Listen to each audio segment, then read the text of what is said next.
Ngayon, step 2, kailangan natin siya ilipat sa ating general ledger. Same lang, ganun lang. Kokopyahin mo lang ulit. Okay? Para madali mo malaman kung saan ka natapos, check mo lang yung date. 16 ka natapos. 16, okay? Makikita mo dito sa cash account. 16, 16. Okay, 150. So, ito yon.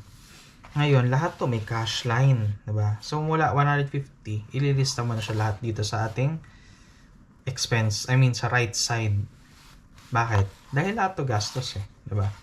So, lahat to sa right side. Dahil lahat to gastos. So, ganun yan. Yung isang mas magpapadali. Okay? So, ganun lang rin. Alisan natin pa isa-isa. Ako usually, pwedeng amount muna. Pwedeng yung description kung saan ka mas komportable. Pero dito na tayo para nakakopy natin yung date. Okay, 17. Printing of SI. Okay. Tapos 17 ulit. Jelly case. Okay, 17 ulit. Assorted cables. Okay. 17 ulit. Lalamove.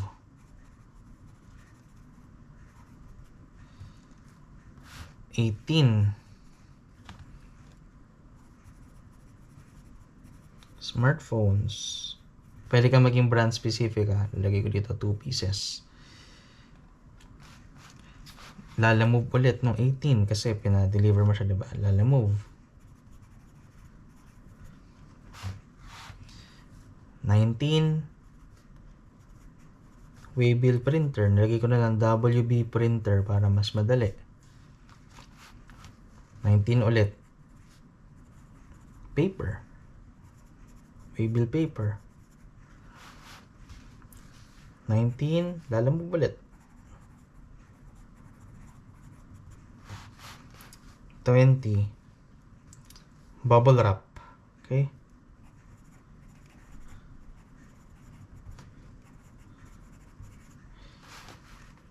Plastic pouch. Yung 20 pa rin. Plastic pouch. 20 pa rin. Grabdel. Lagi ko na lang para mas madali. Yung 21. Assorted office soup. Then 21 ulit. Gas. Gasoline. Pwede naman. Then, lagyan natin amount para madali. Since alam ko naman na sunod-sunod to, so, hindi ko na-advise na ito yung gagawin nyo. Pero, wala naman tama or mali kung saan kayo mas madali. Kung mas sanay kayo na tigi isang linya, okay. Ako kasi, para mas magaling ako pagpaganito. Tsaka pwede ko siyang ganitohin. No? Okay? So, 150 ako natapos. So, alam ko ang sunod niyan, 25. Okay? 25. 500, 3,000, 150, 10,000, 200, 3,000, 150. Ginagaya ko lang to guys tinatranspose ko lang dito. 200, okay, 500, 250, 500, 500, 300. Okay? Okay siya. Ngayon, hindi ka pa tapos. Kasi tatandaan mo, cash line or cash page pala pinipila pa natin. Diba? Lagi nga itong dalawa. So, dalawang page. So, ngayon, natigil tayo kanina sa 150, diba? No, 16.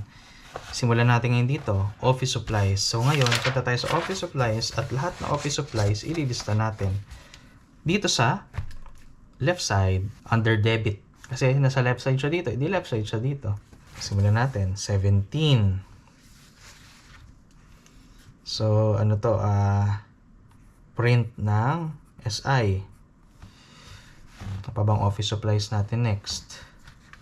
Lalagay ko na yung amount kasi mas mahirap na ito matrace kasi hindi siya sunod-sunod tulad ng cash. Hanap tayo ng next na office supplies. Okay, waybill printer nung 19.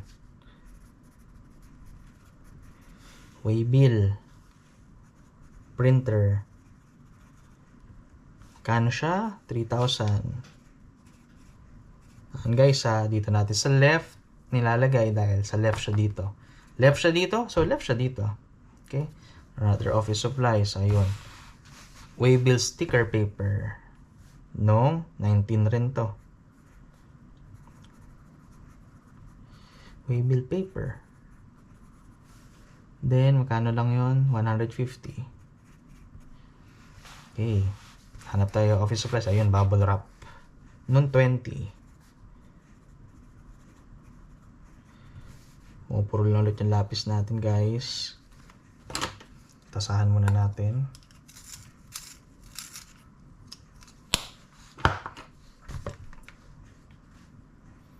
$500.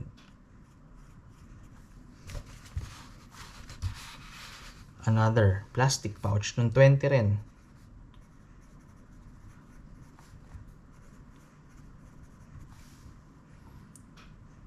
$250.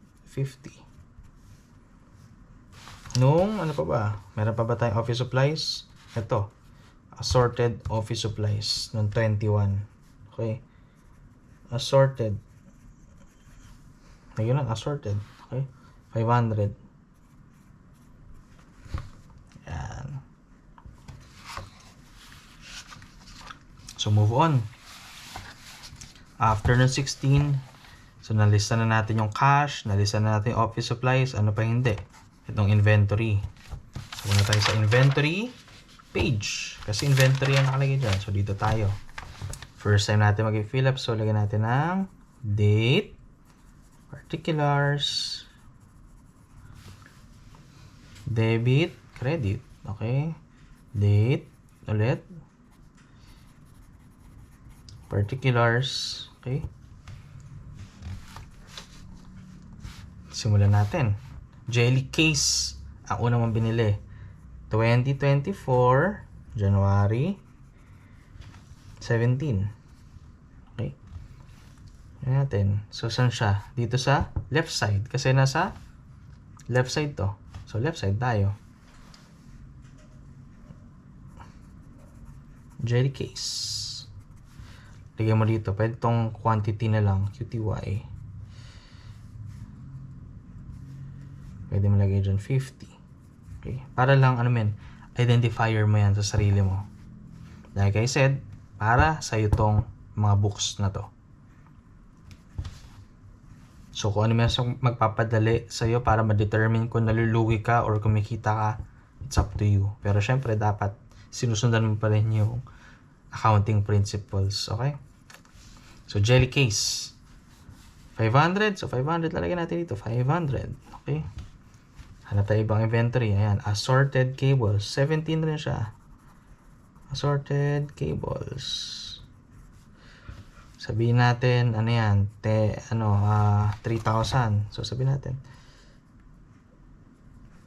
100 pieces na assorted cables. Nakalagay naman dito QTY. So, lalagay ko lang dito QTY. Another, hanap tayo inventory. Ayun, smartphones. Nung 18. Smartphone. 2. 10,000. Okay. Hanap pa tayo inventory. Wala na inventory. So, ano na lang. So, nalista na natin ang office supplies, cash, inventory. Ang di na lang ay transpo. Tama ba? Transpo. Tama. Transpo na lang. So, hanapin natin yung transpo page, which is ito. Ganun ulit. So, wala pa nakalista. To date. Ganun lang. Paulit-ulitan tayo dito. Particulars. Hindi muna natin lalagyan ng quantity kasi hindi natin kailangan para dito. Okay? Debit. Ganun pa rin.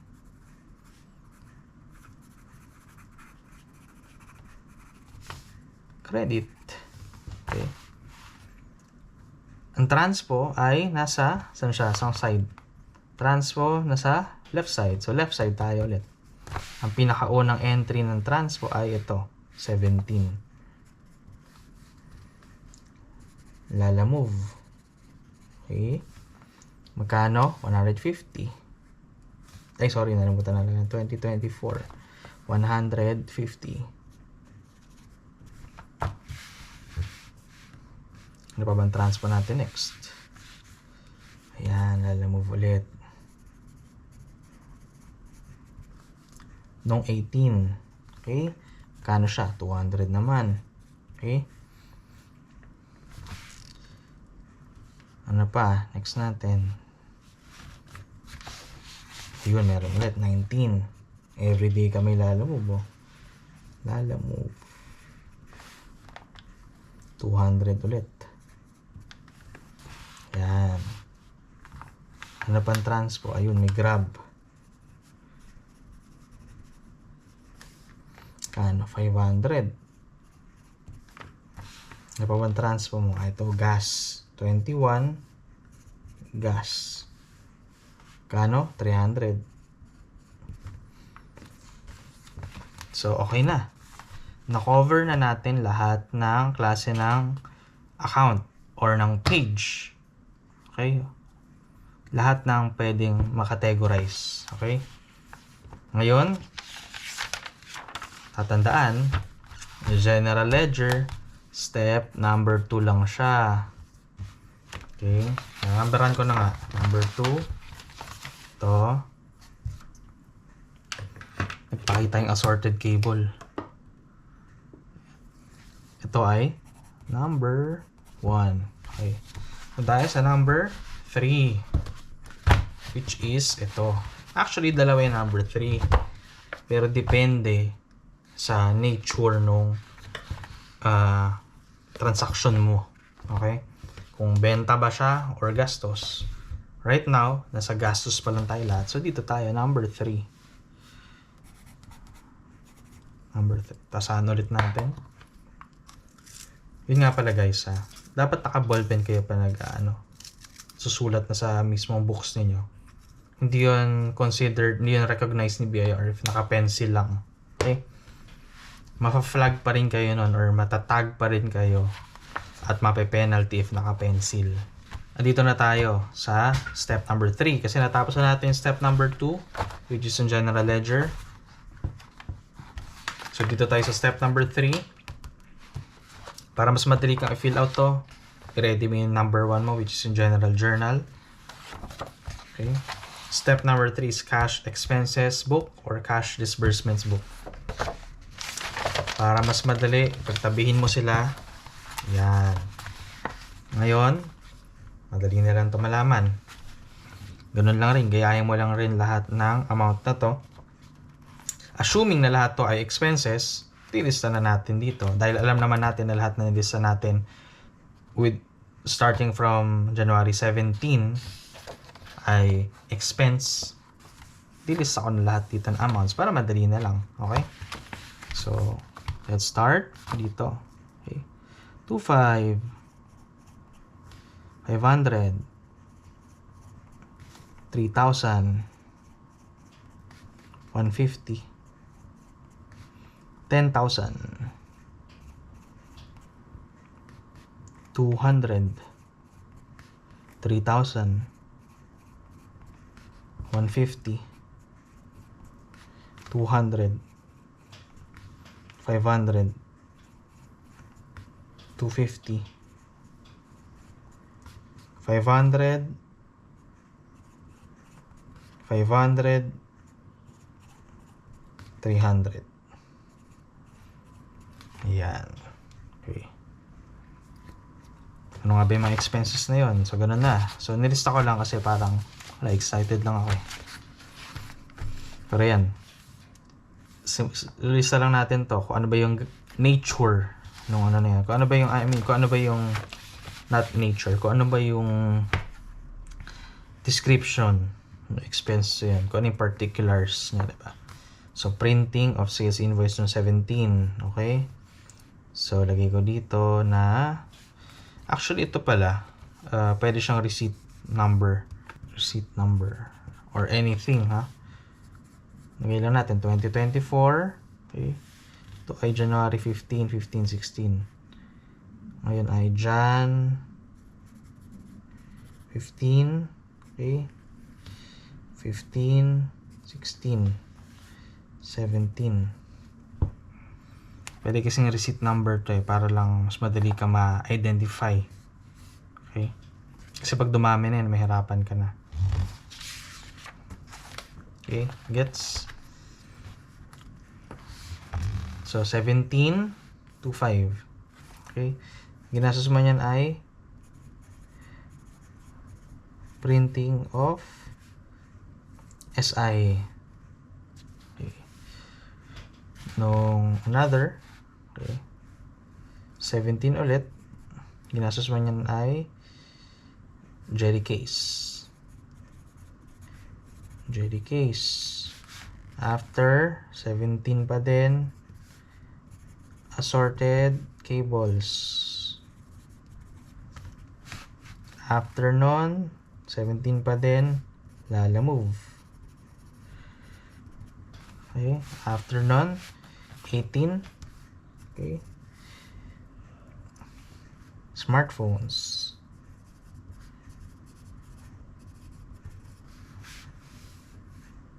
Tapos, after nung 18, Lala Move ulit.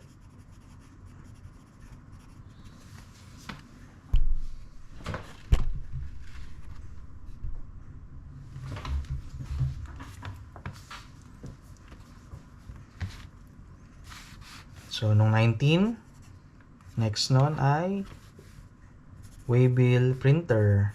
Okay. Alam natin kasunod nun ay Waybill paper. After nun, Lala Move ulit.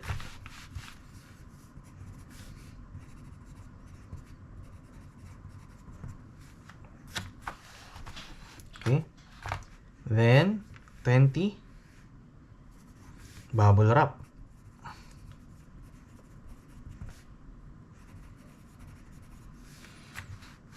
Okay.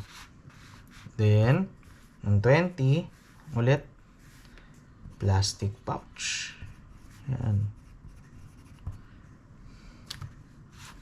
Ng 20 ulit, dahil pinadeliver mo yan, nagpag-grab ka, grab del. 21, assorted office supplies. Office soup. Okay. 21, nagpa-gas. Ngayon, pwede na natin to itabi for the meantime at mag-fill up na tayo ng ating mga accounts. Okay. Ano ba yung nature ng expense na to? Simulan natin dito. Printing of SI, alam na natin na yan ay office supplies. So, lagyan natin dito 25. Okay. Jelly case, siya ay inventory. Alam natin na 500. Okay. 500. Kakalito. Okay. Kakalito. 500. Kakalito yung linya. Yun ang ibig sabihin. Kasi, pag naka 14 column ka, tulad nito, manipis yung butas ng mga linya compared dito na medyo matataba. Kasi mo to, medyo matataba yung lalagyan ng numbers. So, dito mas nakakalito na slide. Okay? Pero going back, assorted cables, 3,000. So, dito pa rin yan. Nilalagay lang natin siya sa tamang basket. Okay? Parang ganon. Isipin mo na lang, basket to. Itong 2, 3, 4, 5, 6, 7. Lahat yan basket. 7 basket. Okay? Na doon mo binabato lahat ng nabibilang. Sabihin natin, si basket number 2, ito yung mga decolor. Number 3, ito yung mga puti. 4, underwear. Number 5, ito yung mga delicates. Okay? Number 6, ito yung mga tawalya. Number 7, ito yung mga bed sheets. Okay? So, ganun mo na lang isipin na parang sinosort mo yung laundry. Okay? Kanina, hindi ko to ina-explain sa inyo ng ganyang way dahil wala pa tayong isusort. So, ngayon, meron na tayong isusort. Pwede na natin gamitin yung analogy na yan. Okay? So, tuloy natin. Lala move, 150, it's under transpo. So, dito tayo. Okay? Smartphones, inventory yan, 10,000. Dito yan. Nakakalito lang pag madami na.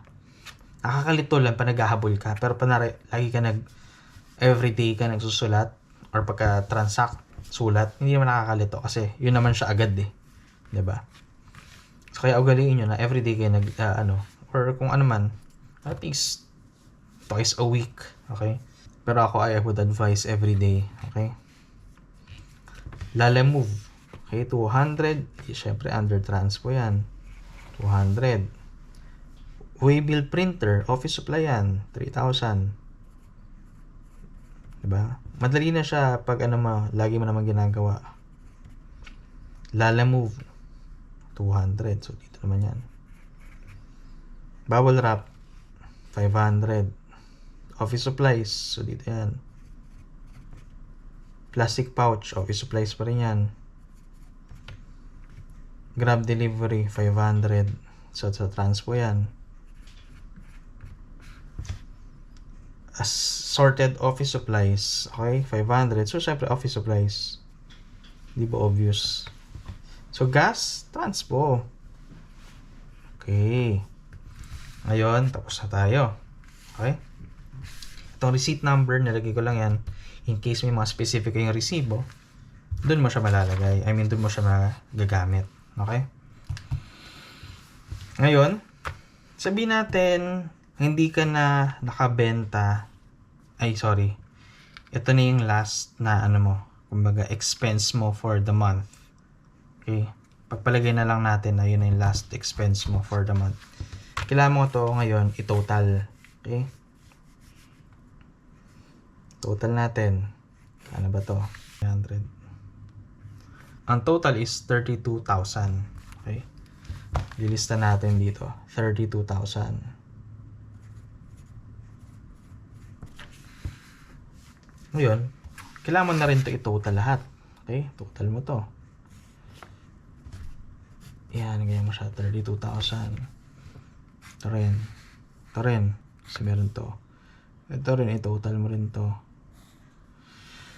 Okay? Ngayon, dito tayo sa pinakamadali. Ito ay 13,500. Okay? Ang goal, ito, lahat ng nandito, dapat mag-equal siya sa 32,000. Kasi kung hindi, may na-miss kang i-record. Ganun lang yun. Okay? 10,100. Ito ay 1,350. 1,350. Ito naman ay 5, 2, 8, 6, 8, 7, 3, 7, 550. Okay? Ngayon, pag in-add natin to, lahat, 7,050 plus 1,350 plus 10,100 plus 13,500, 32,000. Equal ka dito. So, pasok. Okay? Ngayon, okay na yung cash expense book mo for January. Assuming na hindi ka na nag-operate or wala ka nang ginastos na karagdagan for January. It means tinigil mo na lahat ng mga business shopping mo. Okay? So dahil sinabi ko natapos na lahat ng business shopping mo, tago na natin to number 3. Okay?